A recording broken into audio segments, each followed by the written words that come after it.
Алейкум рахматуллахи ва баракату. Араб тіліне саяхат долбоорунун алкагында уюштурулган араб тили курсуна кош келиңиздер.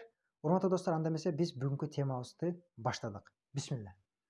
Бүгүнкү турган темабыз ал-а'даду мин саласа иля ашара. 3-төн 10го чейинки сандардын колдонулушу. 3-төн 10го чейинки сандарга араб тилинде өзгөчө маани берилет. 3-төн 10го чейинки сандар эгер мужской роддогу сөз келсе, аны женский роддогу цифра менен байланыштырабыз. Эгер женский роддогу сөз келсе, аны мужской роддогу цифра менен колдонобуз. Ал эми 3-төн 10го чейинки ушу колдонулган сөздөр көптүк түрүндө колдонулат. Анда эмесе мисалга көңүл буралы. Бисмилла. Кам талибан фиссаф. Класста канча студент бала бар?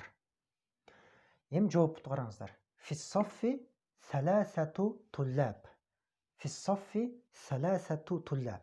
Биринчиси бул саласа саны женский роддо келди. Эмнеге? Себеби туллаб деген сөздүн жекелик түрү мужской род болуп атат. Ошон үчүн бул женский роддо келди. Экинчиден, 3-төн 10го чейинки сан менен келген сөздөр ар дайым көптүк түрүндө жазылыш керек.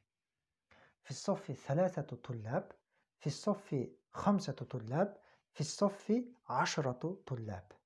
Демек, женский роддогу сан менен мужской роддогу сөз келет экен. Ошон эле карама каршысы, эгер женский роддогу талиба сөзүн алып көрсөк, кам талибатан фиссаф. Класста канча студент кыз бар? Фиссаффи саласу талибат. Фиссаффи саласу талибат.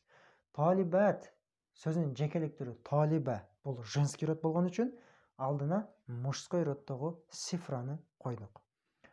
Арбау талибат, хамсу, ситту, саб'у, саману, тис'у, ашру талибат. Фиссаффи ашру талибат деп колдонот экенбиз. Демек, урматтуу достор, жыйынтыктап айта турган болсок, кайсы гана сөз болбосун, ошол сөздү 3-төн 10го чейин биз көптүк түрүндө колдонобуз. Экинчиден, ал сөздөрдүн эгер мужской род болсо, женский роддогу цифра, эгер женский роддогу сөз болсо, аны мужской роддогу цифра менен байланыштырабыз. Ошондо биз сүйлөгөн сөзүбүз туура болот. Урматтуу достор, көңүл бурганыңыздар үчүн чоң рахмат. Эмки сабактардан амандашканча, ассаламу алейкум ва рахматуллахи ва баракатух.